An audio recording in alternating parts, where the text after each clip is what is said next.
celebrating our connection with our pets.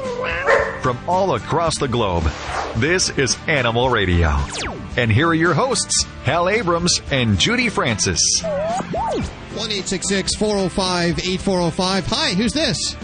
Hi, this is Bill. Hey, Bill, how you doing? I'm all right. How about you? Very well. Where are you today? Well, I am on I-10 traveling west. I'm a truck driver in Florida. So what's on your mind today, Bill? Are we, I wanted to talk to you about the Michael Vick thing. Oh, yeah. You know what? You don't have to spit very far to find someone on either side of that case there. Well, that's true. But, you know, I mean, I'm an animal lover, and my wife works she's a vet tech in an animal hospital. Okay? You see, I know where you're going because your prerequisite there is that you're telling me that you're an animal lover.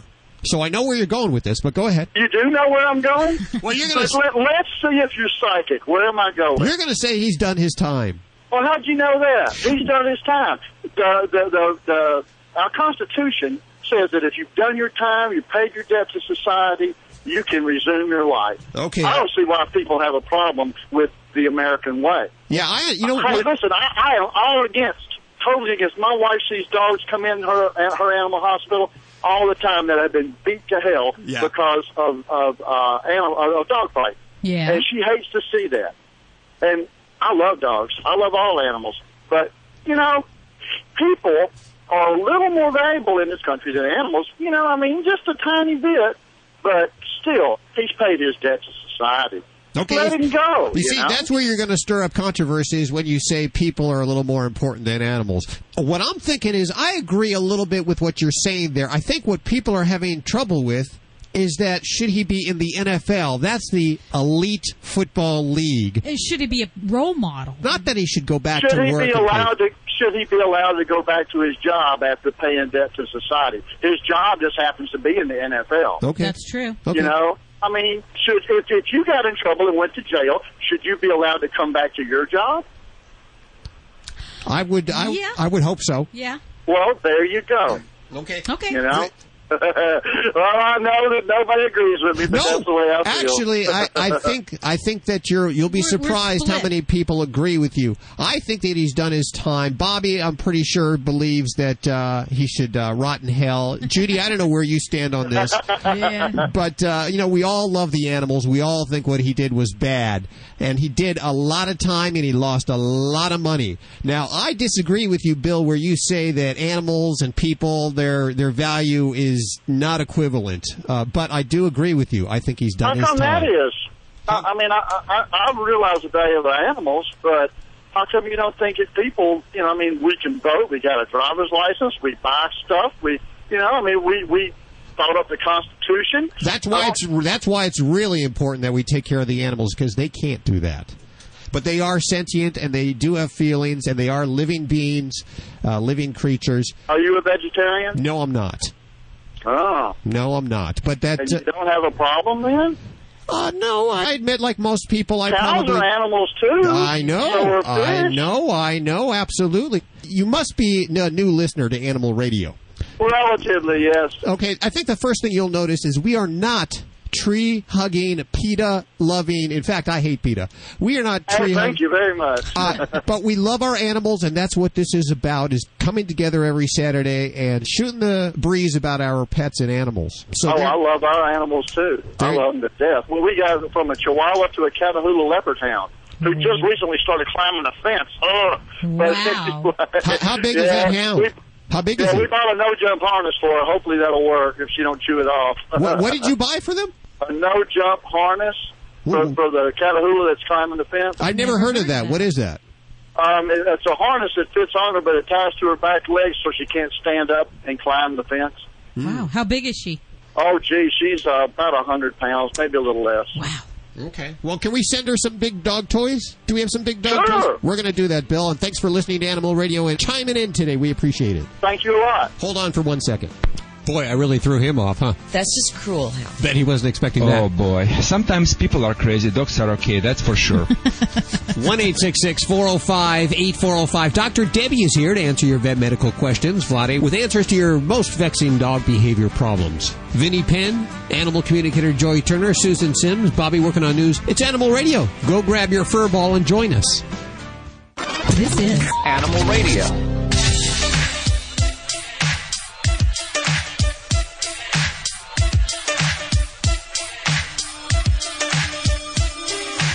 You're getting Ladybug, the studio stunt dog, ready for the big... it's hard to avoid. I knew Yes. the fanfare would be there. I was trying to avoid it, but I'm such an idiot. You're getting her ready for a big talent contest at Petco. What's the deal there? Yes, in mid-October, they're having a pet talent contest for the best little trick that your dog can do. And we've been in training for the last couple of weeks. We're getting ready. What kind of has a prizes? trick? Big prizes? I'm not sure She about has so many tricks. You should see She that. Here. does. Is a trick? Yeah, I don't know about the prizes. I think they're pet food and treats. I really don't care about the prizes. We want the title.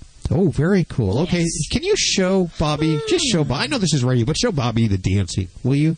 So you see the tricks, because I don't think she's seen the trick yet. Because I mean, I've seen the agility. What's she? Okay, Here she goes. There she. okay. Go. She's got the beat. She's Isn't that got the amazing how beat. she twists like that? We got to put that on the internet. We got a video. I think you should. Yeah. Yes. So you're gonna use that Talented trick? Cooch. Yes, that's one of the many tricks that she can do. Oh, very cool. So it's not for the prizes. Do they know you work for Animal Radio? No, I didn't tell You them. can keep that on. It's a secret. I use a different name when I apply for Don't ask, contests. don't tell. Yes. Yeah, we're going to take it. We don't care about the prizes. We want that title. If you want to see some of the amazing tricks that Judy has taught Ladybug, then head on over to animalradio.com and you can link right to that there. She's Slow on the draw there today. yeah, Guido, what was up with that? Guido was sitting down there. I don't know what happened. Let's hit the phones. 1-866-405-8405. Dr. Debbie has all kinds of animals in her office that she's dealing with all day. Now I believe it's Ann's mini schnauzer that's on the line. What's up? What's going on with your animal there? Well, I have two issues with her. First, trying to get her to get back of eating her dog food. My husband gave her some potato scraps, and now she will not eat her food. She's gone 2 days without eating, and I had to try to figure out what to give her. She's just not eating anymore. That's the one, and also the second one was the vitamin for her. See what you recommend. We've heard about the... What's the name of that vitamin? Dinovite. I'm sorry. Mm-hmm. Okay. Sure. Now, and the first question I'll have for you is, what did your husband feed her that she just wants to turn away from dog food? She's terrible. She's a little trucker dog, and he has given her hot dogs. Oh, my goodness. So, I mean, I had her in a good diet and everything, and he kind of threw her off. Now she doesn't want to eat her dog food, and I mean, I tried everything. Yeah. I don't know how many brands of dog food I've gone through now. Yeah, and you know what? This is a kind of a common problem when dogs discover the good stuff that's out there beyond the kibble. And my general rule is that if we're trying to get a dog to transition back to dry food or to a regular diet that we know that they've taken in the past, if she's had this flavor of the good old ballpark Franks in her mind and she's got that on her mind, you know, it can go 2 days. I even go 3 days. A dog will not starve to death in that time frame. But they know if they hold out long enough that usually that refrigerator opens and we kind of cut something up and mix it into their food, and they realize, yeah, that's pretty much great. It's worth it. So they learn that pattern, and they know how to train us, and that's all it is. So if you made it to 2 days, it's hard to watch, and I know it's horrible to say, but you can do it, and it does take consistency. If at 2 days you give in and you give her that hot dog in with her food, we're not really kind of training away from that. Now, some folks would say, you know, gosh, can we find a middle ground? And maybe we can try if she's not going to take the dry food, we don't want to give hot dogs. we can find maybe a happy medium, maybe a semi-soft consistency food that has the flavor of something like that where we can kind of trick her. The other thought is some folks will use the little pet gravies to dress the dry food and try to use that as a temporary way to kind of wean them back to their regular diet. But, yeah, she's clever. I'm sorry, I tried the gravy, and it just gave her the runs terribly. Oh. One problem for another, then. Yeah, oh, goodness. So no. Hey, and I've just been going through different types of dog foods, and I'm stuck with Little Caesars now, so we'll see how that goes. I think it's tough love. You're saying you need to do a little tough love for 2-3 days there. And same thing for your husband. Or, you know, I mean, he can't be eating hot dogs every day either. Yeah, tell him that. But I heard one of the other callers calling in and saying that he had a schnauzer with diabetes, and that just kind of freaked me out too. Oh my God, I don't want her getting, eating all this food and then getting sick on me. Yeah, and the heart of it is really, if we can keep our pets on a good quality dog food, minimize the table scraps, the extra treats, then that should serve as a quality diet. So you asked about kind of supplements and things like that. You know what, most people would say, or most veterinarians would say, there's no need for a nutritional supplement if we're on a good quality dog food. So that being said, I'm different. I give my dogs a pet tab every day, partly because they like it, partly because it gives me a little extra assurance. But as far as it's not something mandatory, you don't have to give vitamins to your dog unless there's a health problem. So, Dynavite's out there. Some people love it. I haven't fallen in love with it. I don't think it's bad, but I don't know that it's, going to be a cure-all for a lot of issues. So that's my 2 cents on that point there. Okay, well, you answered my question. Well, that's what I'm going to do with her, because I really need to get her back on the diet that I had her on. Not that diet. You go. You be strong, okay, with both your dog and your husband, okay? I know. I'll let him know. Well, thanks for calling. Thanks for listening to Animal Radio. 1-866-405-8405. Pass me a hot dog. Bobby Hill, what do you got coming up in the news today? Well, he's the man celebrities hate, but aminals love him.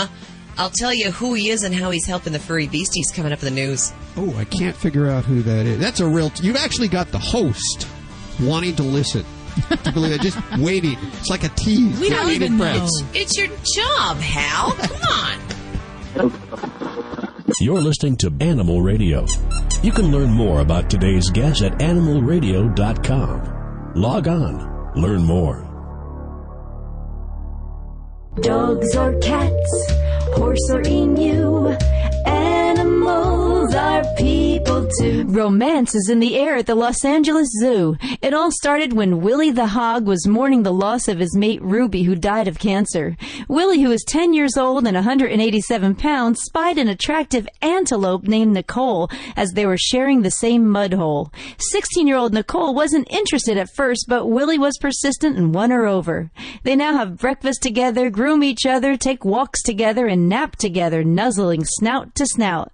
Officials are calling it one of the oddest pairings they've seen at the zoo. One zoo spokesperson called it adorable, saying wherever Nicole is, Willie is usually nearby. No way to know whether it's just a fling or something more, but it looks like love. I'm Britt Savage for Animal Radio. Animals are people too. Animal Radio. Hi, this is Emmylou Harris on Animal Radio. Please spay and neuter your pet. When I went looking for a quality allergen-free dog food for Roscoe, a friend told me about canine caviar. Being a born skeptic, I examined every ingredient and, most importantly, made sure it drove our dog's taste buds crazy. Here's the lowdown. Canine caviar is holistic, allergen-free, with raw dehydrated meats, herbs, fish oil, and flaxseed for health and joint support. Good food for Roscoe from a company I can trust. Ask your pet store for canine caviar. Learn more at caninecaviar.com. Every once in a while, there comes along a special group of animal lovers that stands strongly in defense of the voiceless. Animal people. is that newspaper for people who really care about the animals. Animal People's published 10 times yearly. The publisher is a non-profit corporation dedicated to exposing the existence of cruelty to animals and to informing and educating you so that animal lovers worldwide can eliminate such cruelty. Your subscription is $24 a year and is 100% tax deductible. Get Animal People's fair and accurate investigative reporting from the industry watchdog. Visit our website at www.animalpeoplenews.org. That's www.animalpeoplenews.org to subscribe to the news for people who care about animals. Animal People. Subscribe today at www.animalpeoplenews.org. Fido Friendly Magazine. Perhaps you can do without it, but for kibble's sake, think of your dog. At last, a voice for us traveling canines. Until now, few have taken mobile pooches seriously. After all, who appreciates warm shelter and a comfy bed more than a dog? Fido Friendly, the travel magazine for you and your dog. A quarterly guide to Fido-friendly accommodations in the United States and Canada. Because if Fido ain't happy, ain't nobody happy. Subscribe at FidoFriendly.com. Your dog will thank you. You're listening to Animal Radio. You can learn more about today's guest at animalradio.com. Log on. Learn more.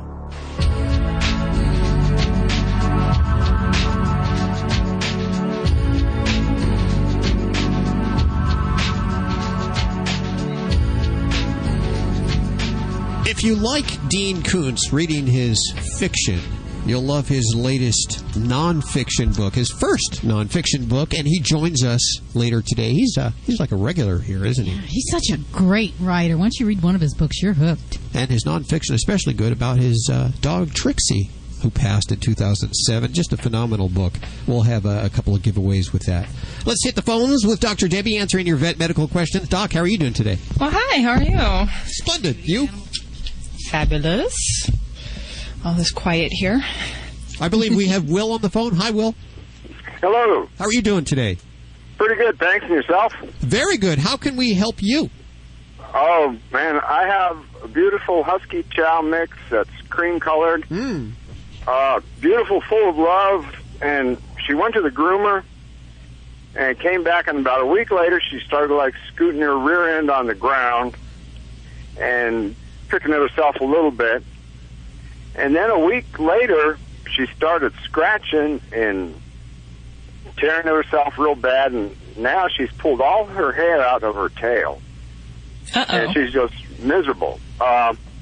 We took her to the vet, and they gave some anti-inflammatory... I can't remember the medication they gave her, but it doesn't seem to be doing much because, like, she's still a nervous wreck. Initially, we were feeding them Purina One, and we have a community dog bowl, and one of the dogs is overweight, so we went and got some pedigree weight control, and I had the dog foods mixed.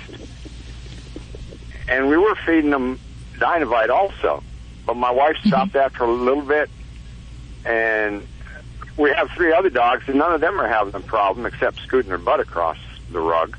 Okay. But the main problem is this Husky Chow, Maddie. I'm just heartbroken her seeing her. Sure. Now, is she? Does she have her full coat, or was she shaved? No, she wasn't shaved. She was thinned out, so to speak. Okay. And are you actually seeing any? Are there any sores in the areas where she's chewing? That you said at the base of the tail is where she's kind of focusing.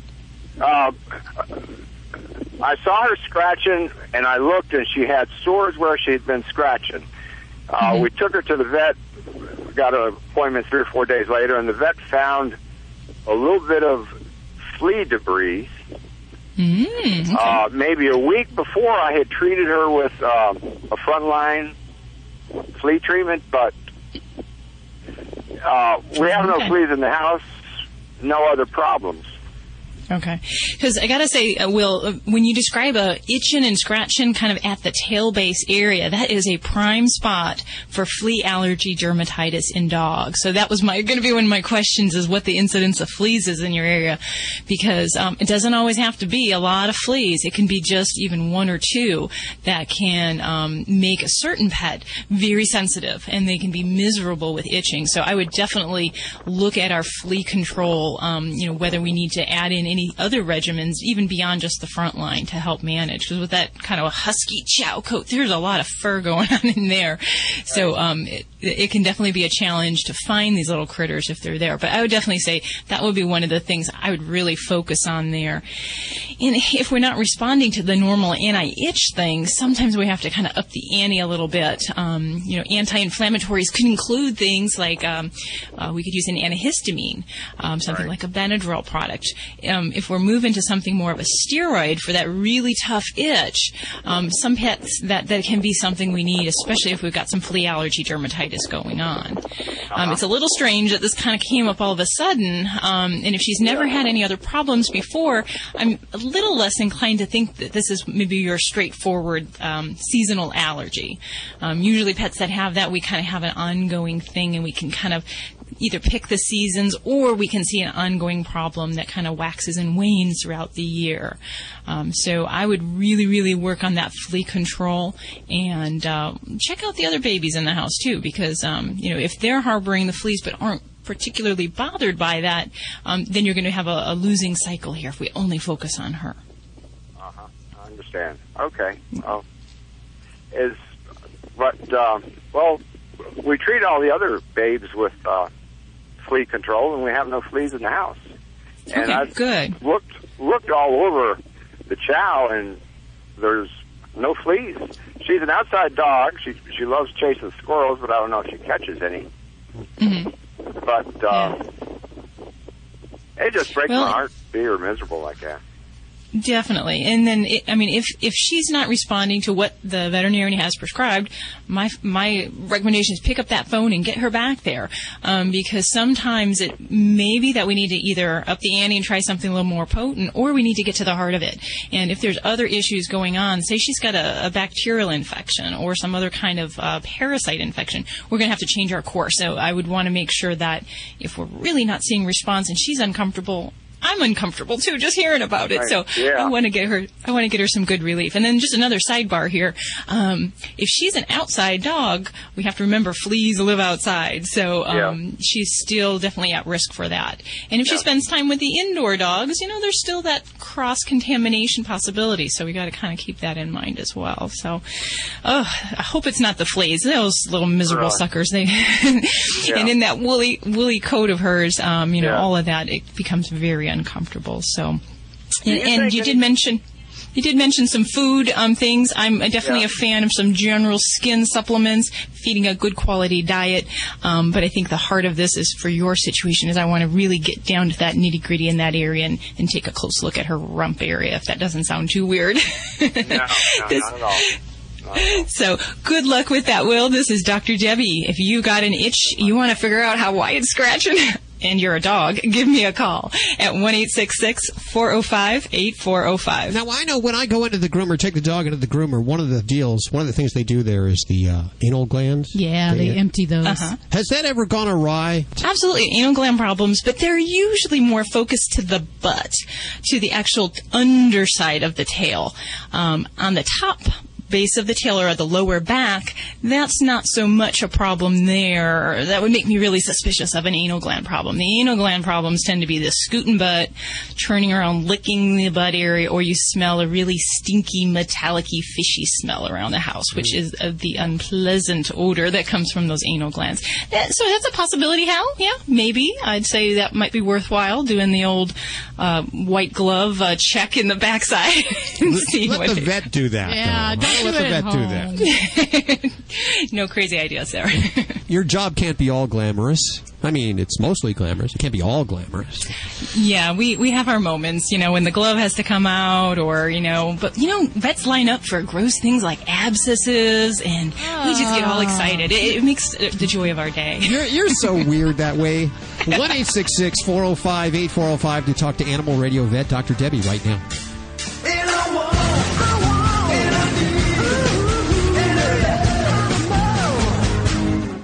Greetings, Animal Radio lovers. It's time for a brand new installment of The Party Animal. That's me, Vinnie Penn. Actually, it's a very special episode of, I want to be reverential of The Party Animal. Rest in peace, Betty. For those of you who have been following the Party Animal adventures over there, it's already been well over a year now, getting close to 2, I think. You know that my daughter and I went out and bought a goldfish named Betty, a betta fish. And Betty lived exactly 1 year and passed away this past 4th of July. My daughter was unbelievably strong upon the loss. And for those of you out there who really know and really have paid attention, you might be wondering, was Vinnie Penn a hypocrite? And he did a big rant about why goldfish were unceremoniously flushed down the toilet and not given a proper burial. I'll have you know, I am a hypocrite, but I just wasn't in this particular instance. She was buried in the backyard and words were said. A moving eulogy was delivered by myself and by my 6-year-old daughter. Interestingly enough, though, Betty, just a few weeks before, we had bought another fish named Elmer, and had one of those split tanks. We bought a new tank, and it was split. So now my son had his own fish, and my daughter had her own in Betty. And Betty died not long after Elmer's arrival. Could it have been fischicide? Could Betty have killed herself? In all honesty, those of you out there who know fish, could this have happened? I mean, they weren't in the same tank, and yet somehow it wasn't long after that Betty swam her final days. And now my daughter wants a brand new pet. Oh, I can't even get into that. I will tell you in next week's installment what my daughter's new pet is now that her goldfish has passed away, what she wants it to be anyway. But give me an email, Vinny@animalradio.com. We added a fish to the tank, a split tank, though, important to note. And the one that was there longer died only a few weeks later. Vinnie Penn, Party Animal, Animal Radio. Animal Radio is brought to you by One Shot Plus Multipurpose Cleaner attacks everyday stains, pet stains, crayon marks, mildew. One shot and it's gone. Call 1-800-874-7070 or go to oneshotplus.com to get yours now. Dogs smell cancer. I'm Dr. Jim Humphreys reporting. The California study was conducted by the Pine Street Foundation and will be published in Integrative Cancer Therapies. It shows that 5 dogs were 88 to 97% accurate in smelling several types of cancer in breath samples. In essence, dogs may be able to give doctors clues about chemical markers that have not yet been discovered. The knowledge that dogs can detect cancer was initially established in 1989 when a pet's repeated sniffing of its owner's skin lesion prompted a cancer diagnosis. 4 cancer studies using volunteer dogs from around the country are about to begin. The studies will focus on prostate, mammary, lung, and ovarian cancers. Researchers estimate that for accurate results, studies must use at least 108,000 original samples and be precisely staged. Stay tuned for this one. Very interesting news ahead. I'm Dr. Jim Humphreys reporting for Animal Radio. 1-866-405-8405 to talk to anyone of the Dream Team. Made possible by Debt Settlement USA. If you're getting into credit card debt, and let's say you're paying one card with another card, you want to write this number down. I've done that, yes. 1-888-551-7788. Quick check of the news up next, and back to the phones with you. Hi, I'm Victoria Jackson, and you're listening to Animal Radio. Hi, this is Victoria Stillwell for Animal Radio. Never buy your puppy from a pet store. This is an Animal Radio News Update. I'm Bobby Hill for Animal Radio. Celebrities curse him, but animals love him. It's Harvey Levin, the man behind celebrity gossip show TMZ. Levin and singer John Mayer had a bet just a couple weeks ago that TMZ couldn't find Mayer's 2001 mugshot taken after his arrest for driving on a suspended license.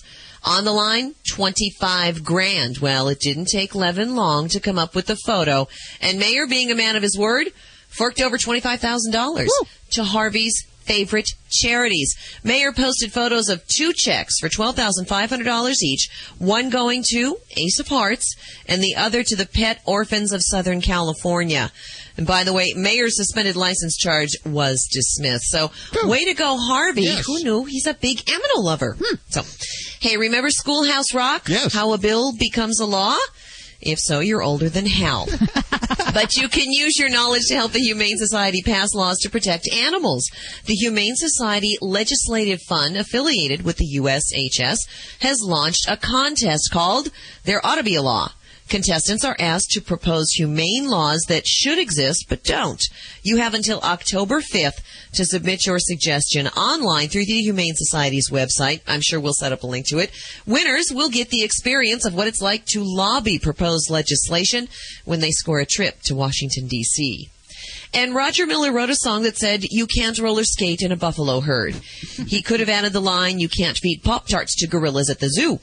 Earlier this year, a St. Paul police officer of the Twin Cities was on a special after-hours tour of the Como Zoo, and he was videotaped feeding a Pop-Tart to a western lowland gorilla. The officer is under investigation. The security officers who conducted the after-hours tour are no longer employed by the zoo. The gorillas are fine. I'm Bobby Hill for Animal Radio. Get more breaking animal news at animalradio.com. This has been an Animal Radio News Update. Hold on, I'm going to go get a lozenge because it's very, very dry. Don't go away. Do you owe too much money on your credit cards? Do you have over $12,000 in debt and don't know how you'll pay it off? I have a proven program that can help solve your debt problems. I'm Ted Brower, founder of Debt Settlement USA. Credit card debt can cause serious financial hardship, especially if you have loss of income, you're going through a divorce, or you have costly medical bills. Before things get worse, call Debt Settlement USA. We'll show you how to get rid of your debt faster than you think, without bankruptcy and without taking out another loan. Just call Debt Settlement USA right now for a free consultation. Your call is confidential, and there's no obligation. Call Debt Settlement USA at 1-888-551-7788. If you're having trouble with credit card debt, call right now. Call 1-888-551-7788. That's 888-551-7788. Oh, what did he say? He said, we're all across the USA, the most listened to pet show today. Animal Radio, we're everywhere you go. Wow. Animal Radio. Animal Radio. Pulled that out of rotation, Guido, huh? It was on hold for a couple of weeks there. There you go. It's Animal Radio, 1-866-405-8405. Almost the whole gang's here. Dr. Jim Humphries, Britt Savage, Bobby working on news feverishly over there. More news about that Chihuahua, by the way, that five-legged, now four-legged story Chihuahua. that will never go away. Yeah. Susan Sims, animal communicator Joy Turner, Vinnie Penn, just being a smart-ass general. Vlada is off this week. He will be back next week, but don't worry. We'll still take your dog behavior questions. Dr. Debbie Very... He didn't make bail? I don't know exactly what happened. I know I'm not supposed to talk about it. I got the call like this morning at 4 a.m. Uh-oh. Won't be here. Oh, where... Is he? Oh, I'm sorry. I don't mean to be yapping away. What would you do if your husband peed on the floor? Would you get rid of him? That's not good. Yeah, I think so. That's just not good. Yeah. But the dog's a different story. If the dog peed on the floor, you don't want to get rid of the dog. Okay, but wait a minute. We can't say those words. What words? See, anything related to that bodily function. Peeing? Don't say the word. How about we just go with make wet? No. It's called see a man about a horse. Huh? I know. Huh? Ask Randy. You mean Randy? Hey, Randy, how you doing? Hey, guys. Randy Grimm, of course. The second book, Don't Dump the Dog. Hilarious. Awesome book. Awesome book.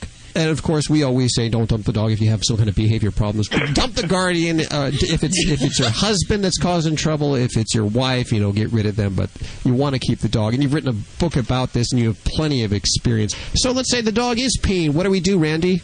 Well, I like to use a man about a horse. Yeah. What is that about? Well, I've never been a big fan of the word pee, piss, in the way it sounds and the way it smells. Sure. And a man about a horse makes no sense to me at all. So that makes sense. So I thought, well, I'll use that instead of using the word pee. And what kind of scenarios will you use that in? Well, if somebody says to me, my dog's not housebroken, I would ask them, are they seeing a man about a horse, or is it coming out the other end? And so that's how I would choose that. I like the way you're wired, Randy. Weird, in a good way. I know. It was so refreshing to do the first book was a little heavier, and it was so nice to do a book that I got to let loose and have a lot of fun, and I'm so glad people are catching on to my humor. Because I was trying to think of how do I stop people from dumping their dogs at the shelter without going on a rant or yelling at them, and I thought, well, I'll make fun of myself. Yeah, you don't want to sound like you're preaching, and you definitely don't sound like you're preaching. But a lot of the problems that our animals have, there's usually a way to fix them, isn't there, Randy? Yeah, it's usually fixing the people that have them. Yes.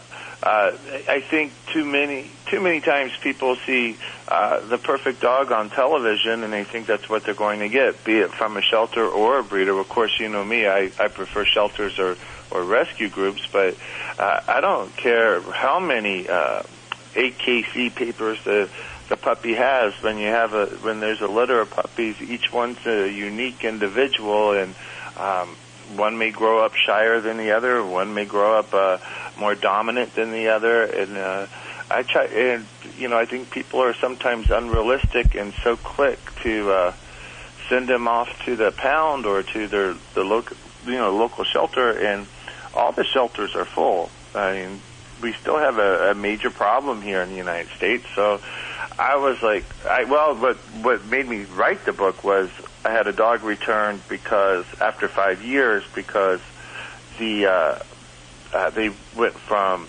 whatever color carpet they had to white, and the dog shed black hair. Oh. And I thought, this has to stop. I mean, we're killing animals because their hair doesn't match the carpet, and I thought I thought, well, maybe if I embarrass them a little bit, maybe it'll stop. That's good, because that works. Or when you're at the shelter, you don't think about what kind of carpet you have. Right. I mean, I can't believe anyone would choose their best friend by colors. Sure. Color coordinating. Yeah. Right. And so it really, that's where the book started a few years ago. And of course, my editor made me edit down some of I stuck with more the common problems and not too many of the bizarre. Thank God for editors. Yeah, because I really could have. Come on, which one of the bizarre ones hit the editing floor that you wish would have stayed in the book? Well, the chapter about I Love Old Dogs. It's the chapter where someone returned their dog after 10 years because it lost its cute little freckles and knocked over a baby diaper pail. And I thought the original was a little bit longer and much probably a little in your face, but I stuck with the editor went ahead and let me stick with wishing them to go to the nursing home from hell.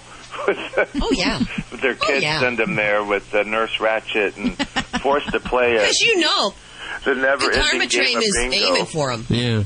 Well, you have a very unique way of adopting out puppies that might work for some other people. Yeah, if you're ever trying to adopt out of a puppy, if you work at a rescue or something, I think she's referring to when I had to nurse 13 puppies without a mom. And thank God now that the organization's big enough where I have help. But back then I didn't, and when I would show, when people would come over, I would show up in my robe, my hair looking like Don King, and a bottle of vodka under one arm, Visine, and a box of chocolates in the other, and a puppy, and a cigarette dangling out of my mouth. And I would just say, hey, can I have a light? And they'd grab the puppy and run. They just want to save the puppy. Yeah, save the puppy. Good tip. Randy, they were like, get him out of Randy's hands. So it worked, you know. So you just scare them into adopting. It's like, here you go. They felt so sorry for those puppies. Check out the book. It's called Don't Dump the Dog. And if Judy gives me the book, I'll even read from. Thank you very much. Don't Dump the Dog. Outrageous stories and simple solutions to your worst dog behavior problems. Melinda Roth joining you on this. Loretta Swit, nice little forward from MASH. Good. Yeah, she's awesome. She really is. She does Hot Lips does so much for the animals. And she totally got my humor, and I love that. It's a hilarious book. You pick this book up, you will not put it down. I sat and read it in a little over an hour. It was great. Head on over to your bookstore and ask for it. Don't Dump the Dog if they don't have it. They're sold out, but they can order it. You can get it at Amazon or Borders or Barnes & Noble.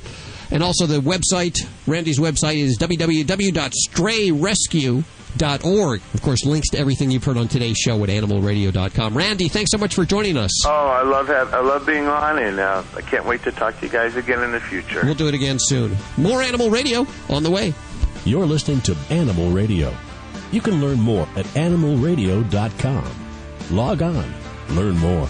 Hello, this is Loretta Swit, and I'm on Animal Radio. And please don't forget, spay and neuter. Listen closely. Did you hear that? That's the sound of peace of mind. Peace of mind that comes in convenient, pre-measured packets of Safeguard Canine Dewormer. Just sprinkle the granules on your dog's food twice a year to protect him against the major types of canine intestinal worms. Monthly heartworm prevention programs alone are not enough. Find out how to get the upper hand on intestinal worm infections by visiting www.safeguardfordogs.com. Is your credit card debt out of control and you don't know what to do? I'm Ted Brower, founder of Debt Settlement USA. Contrary to what you may hear from other advertisers, there is no secret program that can magically eliminate your debt. But Debt Settlement USA does have an answer. We have perhaps the most experienced team in the industry. We've negotiated and settled over $150 million of debt for people just like you. If you have over $12,000 of credit card debt, call right now for a free consultation. Debt Settlement USA built its reputation on one simple fact. We help our clients cut their debt. Find out how we can help you reduce your balances and your monthly payments. Call Debt Settlement USA at 1-888-551-7788. If you're having trouble with credit card debt, call right now. Call 1-888-551-7788. That's 888-551-7788.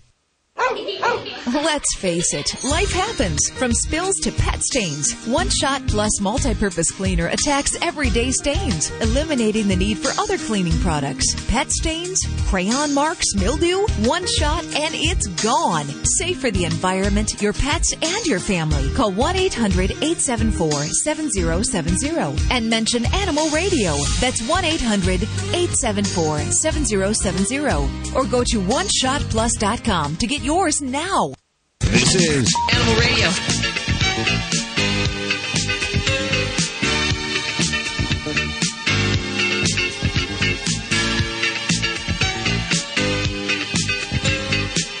only about 15 more days to get in on the Animal Radio Super Summer Giveaway. Prizes from Celestron, Bissell, Disney, Litter Robot, Haagen-Dazs, and the world's best cat litter. Might even be some more stuff added before the end there, and you can qualify yourself by heading on over to animalradio.com. You can do that 5 times daily. Or Sister Sledge. Yeah. Oh, sorry. I was just thinking that. I was trying to recall it. Yeah, I lost your train of thought there. Dumb. I'm so old. These songs, they captivate me. I listen to them and I can't talk at the same time. We'll get you qualified for the Animal Radio Super Summer Giveaway before the end of the show today. Right now we have animal communicator Joy Turner joining us. Hi, Joy. Hello there. How are you doing, Hal? Very well. Thank you very much. And who do we have on the phones? We have Maria. Hi, Maria. Hi. How are you doing? I'm hanging in there. I'm going through a lot of grief, though, and I'm hoping you and Joy can help me out. Well, I can't help you, but Joy can, I'm sure. Maria, hi. What can I do for you? Joy, I have a 19-and-a-half-year-old, and excuse me if I'm emotional, but it's very, very hard for me. My 19-and-a-half-year-old female, American short hair, her name is Sheba. She, on this coming Tuesday, will be 3 weeks that she's been missing. What happened was, she comes in and out throughout the day, and that night I fell asleep and didn't bring her in, and I never saw her again. And so I'm devastated. I've done everything on my hands and knees for literally 10 acres in the adjacent area. I've done everything I could do as far as post signs and everything. I don't know if it was just a coincidence that the one night that I didn't put her in was the one night that she decided to take her last walk, or if something got her, or if someone picked her up. But she has been with me since she was 6 months old, so my heart is just breaking. And I don't know where else to go or what to do or if to give up. Okay. Well, of course, I never suggest giving up. And what I typically do with missing animals, it often takes me much longer than the radio call would allow. Mm-hmm. But what I can do is I'll find out where she is in relationship to her body, which should tell you at least something, okay? Okay. But are you feeling that she's passed? Well, I'm going to ask her. Okay. So hold on a second. Yeah, I am tending to think, honey, that she is gone. Okay. If you would like to give me a call, I'd be happy to take some more time and talk with her a little more thoroughly. Okay. She tells me that she wants you to understand that it was not an accident that you left her outside.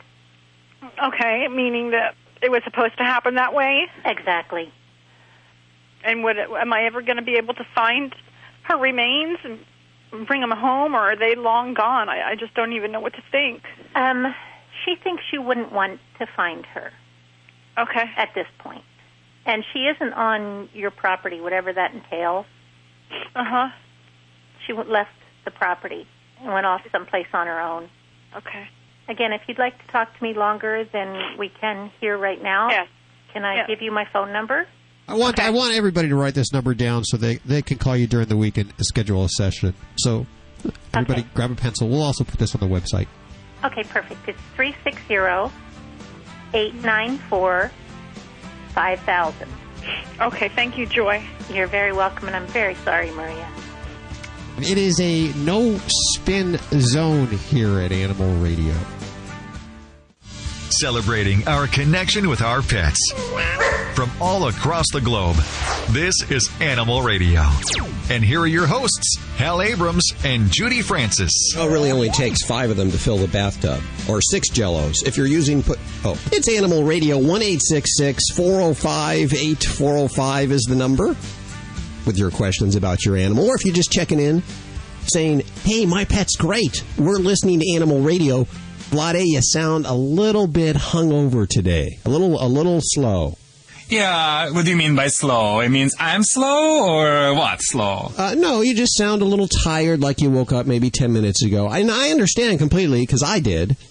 You know what? I think because I'm on the ultimate stage of preparation to moving to my new life, a new step in my new life in California. You want to go to the phones?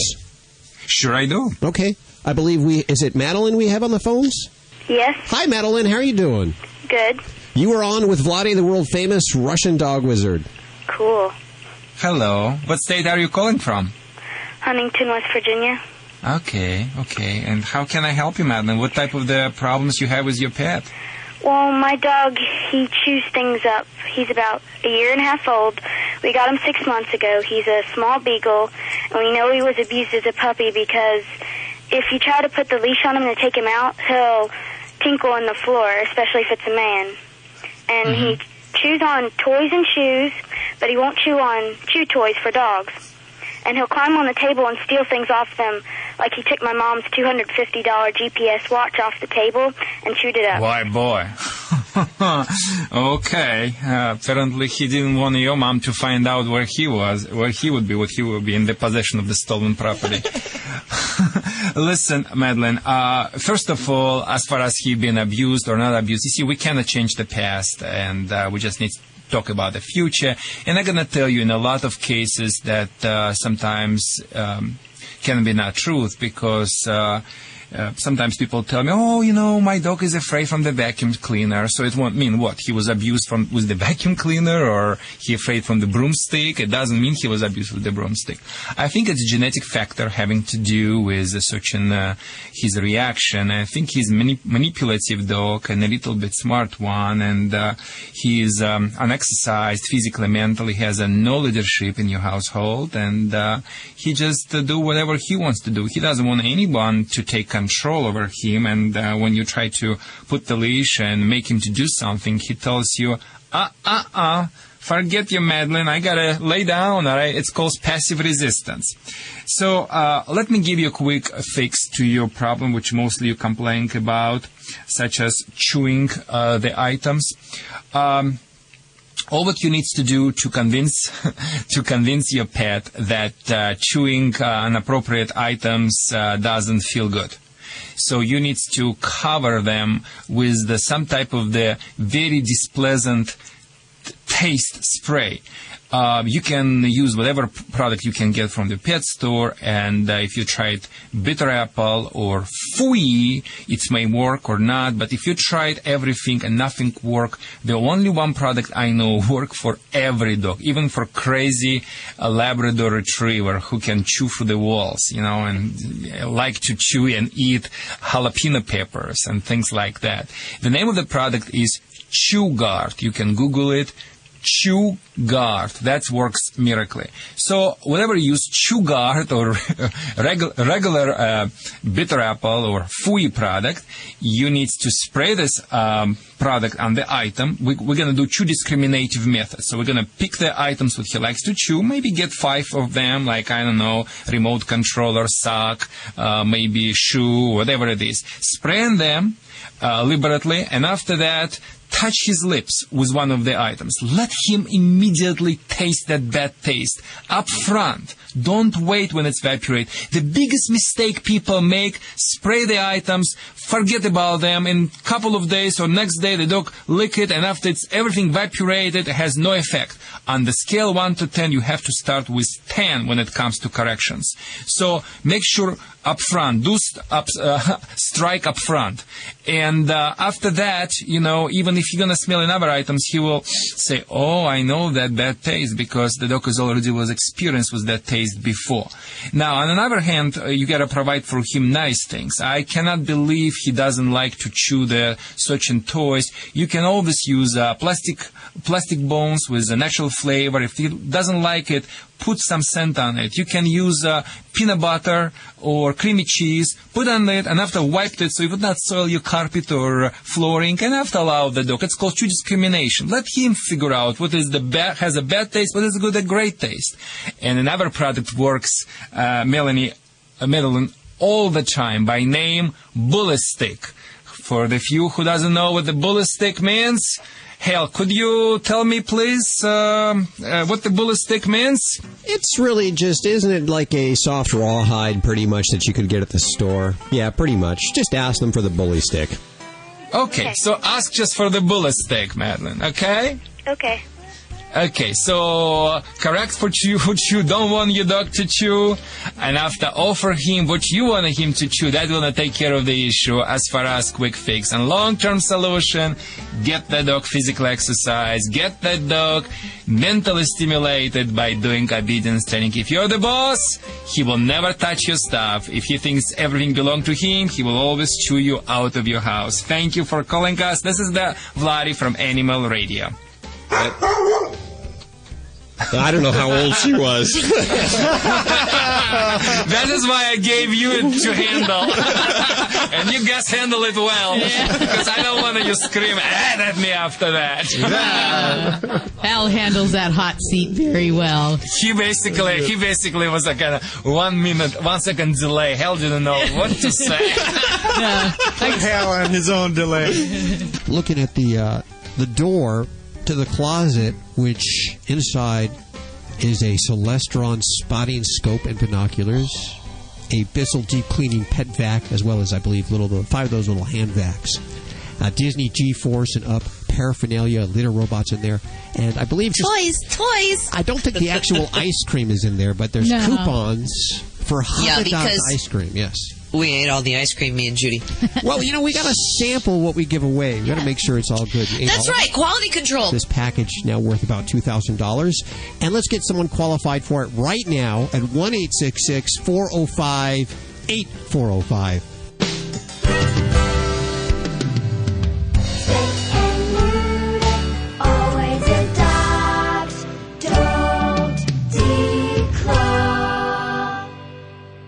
This is Animal Radio Network. Celebrating our connection with our pets. From all across the globe, this is Animal Radio. And here are your hosts, Hal Abrams and Judy Francis. Dean Koontz is going to be on the show today. Very excited about that. Yeah. He's written a few books. This is his first real-life story. All of them have been fiction up to this point. That's true. This is his first non-fiction book. And it's about his dog. This is his fourth time on Animal Radio. We're trying to figure it out. Or gazillion times he's been on. Also, a lot of news during the week, of course, the CEO of the SPCA that left the dog in the car. Did you? This is because one of the things, can I just jump back to Twitter for a second? Sure. One of the things that we tweet on hot days here on the West Coast is, it's hot. Don't leave your kids or your pets in your car. Yeah, even if it's like 75, 80 degrees, that could be 110. Exactly. And then to see that the CEO of an animal organization has done just that. In her defense. All right, let's hear it. Her husband put the dog in the car and did not tell her. Sometimes she took the dog to work. This is the day she didn't take the dog to work. The husband put the car in the back. It was blind and deaf, 16-year-old dog, so he laid down probably very quietly. She did not know the dog was there. The husband forgot to tell her. Time to get rid of the husband. Really. It's Lock him in the tragic. car. Yeah. All the way around. It's just tragic. Yes, it is. It sure is. Hi, who is this? My name's Brenda. Hi, Brenda. Irvine. Calling from Irvine, California? Yes. Okay, you're on with Vlade. Brenda, hi. How can I help you? Well, I have a question. I have 2 American Bulldog pit mixes. Oh, and boy. One is Okay. they're one's 100 pounds male. I already took a deep breath. Okay. Okay. One's extremely hyper, the female's extremely hyper, but the male's aggressive. And Do they hyper when they see other people?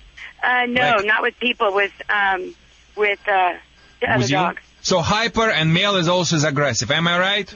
Yes, yes. And your question is how to fix it. Please. Okay. Regarding aggressive, if that dog is already bit another dog or just show up, like typically male is not really big harm down, but just show up. He bit one other dog. How badly? No bad than a normal dog fight. And no scratches, no putting in the hospital, things like that. No, Listen, if your dog played with another dog before, you can make him play it again. So what I would suggest, first of all, before you do anything, you need to have a better control, put a more control on your dog. It can be achieved through the solid obedience training. Check out DVD Obedience for Life from my website. That's what will teach your dog. Be subordinate. Worry a little bit about you and your leadership rather than worry about in other things and be hyper toward in other dogs or humans. Now, hyperactivities or dog ADD can be cured too very quickly if you will establish self-control in your dog. Listen, Brenda, when I see the beautiful woman down the street, I am getting very excited too, but I have a self-control. So your dog must have self-control as well. And again, it is through obedience training. Now, if there is no way and he still wants to jump on another dog or get into the fight and such, your dog must be corrected. I would suggest have a muzzle on your dog. Make sure put the muzzle before you bring to the dog park or anywhere else so the dog would use to the muzzle, because I don't see you have a so bad case, so you can probably do yourself. And put maybe a good pinch collar on your dog and leash, and at any time when your dog even thinking about doing something bad, sharply snap the leash as you make the noise, ah! And if you did your obedience training before, your dog is already see you as authoritative figure, it will not take too much for you to get control over the situation. But if not, your world will never change. Oh, this world's got to change.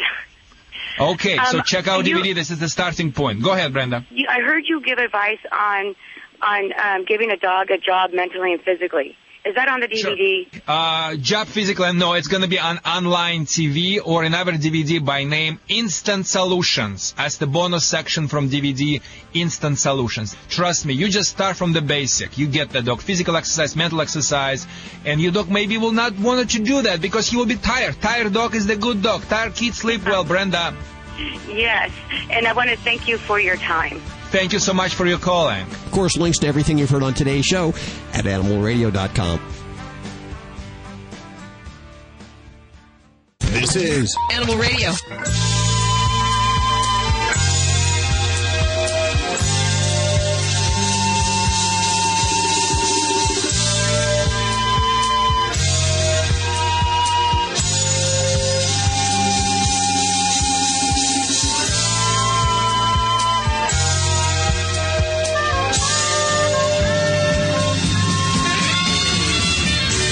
Animal Radio,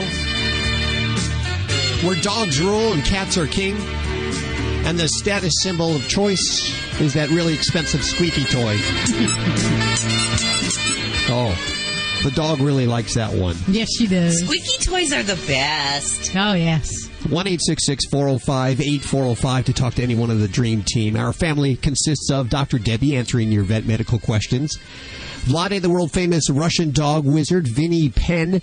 He calls himself the party animal. And he gets paid around here, so it's obviously a valid title. Animal communicator Joy Turner, Susan Sims, and Bobby working on news over there. She's also our Twitterer. She's twittering right now as we speak. I am the head twit. Wait a minute. Okay. Hold it. You said I think it. I just insulted myself. Yes. Which reminds me of the Monty Python bit. Yes. There were so many that I loved. And yes, we do follow John Cleese. Oh, really? On Twitter? Oh, yes, we do. Yes, we do. Mr. Cleese Twitters. Now, can they put a restraining order on us for following them? Stop it. Okay. By the way, I want to mention... Not until they find out.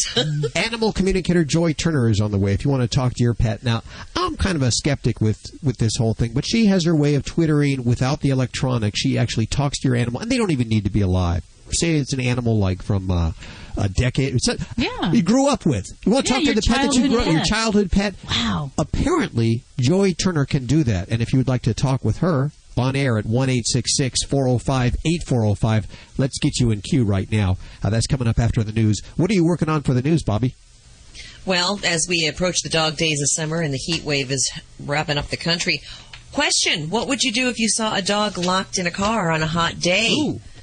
We're going to have some answers for you, legal and otherwise, coming up in the news. I'd break that window. Wouldn't you break that window? Yeah, most people have answered that exactly. We'll find out. Problem is, you can't just break a window. Still on the way, Dean Koontz. For his fourth or fifth time, we can't figure it out. We don't know how many times he's been on. He's back, and he'll be joining us in just a few minutes here. Big animal lover, gives all his proceeds to his books. I don't know if he's doing it with this next book. I'll have to find out. But he gives them to Canine Companion for Independence. Is that the same organization that Kyle did? Lemonade. He did his lemonade stand. So $25,000 worth of lemonade and gave donated it to them. Yes. Very good. Dean Koontz on the way, and I see that Bobby's working on news. She just handed me what she's working on here. Apparently... the late Senator Ted Kennedy is being remembered as the Lion of the Senate, big animal advocate, and what they're doing to celebrate that. Also, John Mayer in the news. Good guy? Bad guy? You'll find out. 1-866-405-8405. Hi, Brenda.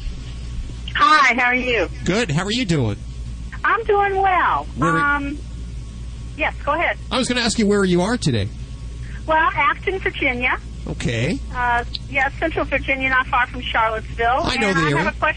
I have a question about a turkey. Okay, a turkey. Oh, that must be for me then, I am assuming, not for the other turkey over here, Hal. Yes. It's kind of a bizarre story, but basically what happened is it fell off of a turkey truck going to slaughter. And It was laying in the middle of an interstate, and I rescued it, to make a long story short. I got it struggled it and got it into the back of my car, took it home, have it in a dog pen, and I know nothing about turkeys, nothing whatsoever. And it's been a couple of days, and I'm having a hard time getting him to eat or drink. I've tried the wild turkey feed, I've tried the cracked corn, and he is drinking a little bit of water, but he's up and walking around and seems to be doing fine. Okay. Well, that is a crazy story. He fell off of a turkey truck. Yes. Oh, my gosh. Hopefully he wasn't around, like... Oh, well, that's cute. Was he around, like, the Purdue farms or anything like that? Well, they have a lot of turkey farms around us, and they mass produce them. And I don't know if it's the fact that he was tube-fed, because he's huge. I don't know if he was tube-fed for feeding like they do sometimes, the force feeding, or because he doesn't seem to know how to eat. Huh. Oh. No, and he's fully feathered. How much does this guy weigh? Oh, this guy weighs probably 50 pounds. Seriously. Okay, so he's a big fella. Okay. Yeah. Well, you know, as far as the sad thing about the turkey industry is, like, if we cross over to the pets, is that these guys in captivity aren't really, like, the domestically bred turkeys, they're really not here for the long term. So they actually tend to be bred for really big body size, and they really don't live really past a year of age, and they can actually have some problems with their body weight becoming so big for themselves. So that I don't know if we're dealing with something like that. As far as diet in general, housing recommendations I can tell you for turkeys is that we definitely want to go with more of like a turkey feed. So if you've gone to one of the feed stores and gotten that would be what I would say most of these places in the production facility, they're not, with a big bird like that, likely going to be tube feeding a large bird. He should be eating something more on a regular feed scale. You can also try adding in fresh vegetables, fruits, make sure he's got some grasses to kind of forage. And the other thing would be to make sure he's got lots of room, because these guys, obviously, they're pretty big, even though they don't fly. He needs to have lots of room. And then the other thing would be where you're housing him. Because a lot of these poultry can actually have fear of predators. Sometimes they will not thrive if they feel like they're vulnerable. So we can give them visual things to hide around. So sometimes we'll put a perimeter fence, like a 3-foot kind of guard around the fencing, just so he kind of hides. Well, the wild bushes, shrubs. shrubs. Already visited him, so. Who's visited him? The wild turkeys have already come in to pay him a visit. Oh, have so you he's named him? some. I'm sorry? Have you named him? The wild turkeys? No. No, have you named your turkey? Yeah, his name's Gilbert Grape. Gilbert Grape. He has a lot to be thankful for, doesn't he? Yes, he does. I mean, he survived the fall off the truck. He survived me getting him in my car. I mean, I hate to see him just, waste away and die, but everybody's telling him just keep him to Thanksgiving and doing that. I can't do that. Oh, my God. Yeah, I think he's pretty lucky you two found each other for a reason. It looks like you now have a pet turkey. Yeah, I was just trying to figure out how to get him to eat and everything. He's just now started walking, so it appears that he's never walked before. Because he's really not injured, so it just appears that he's never walked. So I guess he's, like I said, the way they breed him in captivity, he probably didn't have any room to walk. That, and they get so big that they actually physically can't support their own weight. So yeah, that can be kind of the dark side to the whole turkey industry there, huh? Well, I appreciate your time and your suggestions. Thank you so much. All right. Thank you for your call good luck today. Okay, bye-bye. Let's that up on the board there. Dr. Debbie did the iguana. She did the, what was it last week? There was the African greys, the dogs, the cats. Oh, we've had skunks. Gerbils, skunks. The trouts. We all love our animals, huh? 1-866-405-8405. You're listening to Animal Radio. You can learn more about today's guest at animalradio.com. Log on. Learn more. Hi, this is John O'Hurley. You're listening to Animal Radio. And remember, most importantly, please spay or neuter. This portion of Animal Radio is brought to you by Safeguard Canine Dewormer. Did you know that your dog could have intestinal worms, even if he's on a heartworm prevention program? For more complete protection, deworm your dog twice a year with broad-spectrum Safeguard Canine Dewormer. To find out more, visit www.safeguardfordogs.com. Okay, time to check out that website I heard about. www.safeguardfordogs.com. There it is. Hi, I'm Dawn. The virtual host is a nice touch. It looks like these links and videos cover everything a dog owner might want to know about intestinal worm infections and how to prevent them. Here's a savings coupon for Safeguard Canine Dewormers, and even an online reminder service.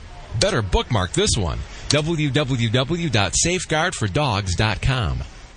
Hi, I'm Ken Schrader. In race car driving, seconds can win a race. But to win the race against pet overpopulation, you need to understand the importance of spaying or neutering your pets. Every few seconds, hundreds of dogs and cats are put down in our country. Help fix the problem. I urge you to spay or neuter your pets. To find out how, visit pets911.com or call 1-888-PETS911 today. For more information, go to pets911.com. Proud to be a partner of Animal Radio. When I went looking for a quality allergen-free dog food for Roscoe, a friend told me about canine caviar. Being a born skeptic, I examined every ingredient and, most importantly, made sure it drove our dog's taste buds crazy. Here's the lowdown. Canine caviar is holistic, allergen-free, with raw dehydrated meats, herbs, fish oil, and flaxseed for health and joint support. Good food for Roscoe from a company I can trust. Ask your pet store for canine caviar. Learn more at caninecaviar.com. Hi, this is Ed Begley Jr. on Animal Radio. Live green is best for you, your family, and that includes your pets.